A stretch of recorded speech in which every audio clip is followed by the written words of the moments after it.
Andhra news కి స్వాగతం. నేను పవన్. ఉమ్మడి ఏపీ డీజీపీ హెచ్జే దొర కన్నుమూశారు. కొంతకాలంగా కిడ్నీ సంబంధిత వ్యాధితో బాధపడుతున్న ఆయన డిమ్స్ లో చికిత్స పొందుతూ మరణించారు.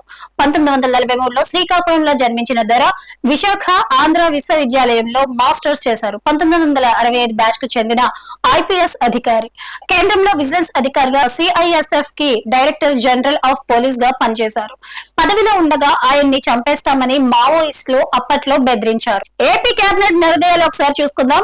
మిషన్ శక్తి కింద సఖీ నివాస్ పేరుతో వర్కింగ్ ఉమెన్ హాస్టళ్లు, అమరావతిలో పలు సంస్థలకు భూ కేటాయింపులు, సచివాలయం హెచ్ఓడి టవర్ల పనులకు green signal, mechanical, plumbing, electrical పనుల కోసం 2316 కోట్ల రూపాయలకు పైగా అనుమతులు, ఎఫ్ఆర్ఏ పట్టాదారులకు రాయితీలు ఇవ్వాలని నిర్ణయం, పోలవరం ప్రాజెక్టు హెడ్ వర్క్ లో పనులకు 23,047 కోట్ల రూపాయలు, ప్యాకేజీ 64A పనులకు 24.51 కోట్ల రూపాయలు, సీఎం ఉపాధి సృష్టి పథకం ద్వారా 300 కోట్ల రూపాయలతో 3,500 సూక్ష్మ పరిశ్రమలకు ఆర్థిక సాయం చేయాలని క్యాబినెట్ నిర్ణయించినట్లు మంత్రి పార్థసారథి తెలిపారు.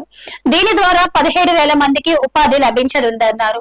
ఇక ఏపీఎస్పీ బెటాలియన్లలో 300 హెడ్ కానిస్టేబుల్స్ పోస్టుల్ని అసిస్టెంట్ రిజర్వ్ సబ్ ఇన్స్పెక్టర్ పోస్టులుగా అప్గ్రేడ్ చేసేందుకు నీరుకొండలో తెలుగు కల్చరల్ సెంటర్ కు 119.27 కోట్ల రూపాయల మంజూరుకు ప్రతిపాదించామన్నారు. 82 ఏళ్ల వయసులో వ్యవసాయంలో అద్భుతాలు చేస్తున్న గుంటూరు జిల్లా రైతును అభినందిస్తూ సీఎం చంద్రబాబు వీడియో పోస్ట్ చేశారు.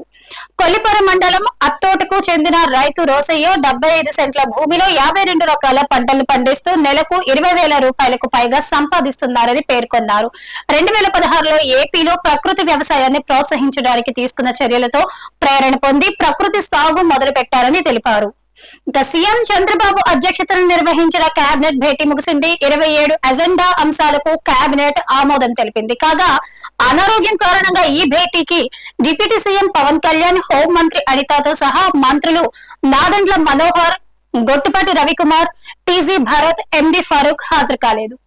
ఇది వాటి టాప్ 5 ఆంధ్ర న్యూస్. రేపటి టాప్ 5 ఆంధ్ర న్యూస్ లో మళ్ళీ కలుద్దాం.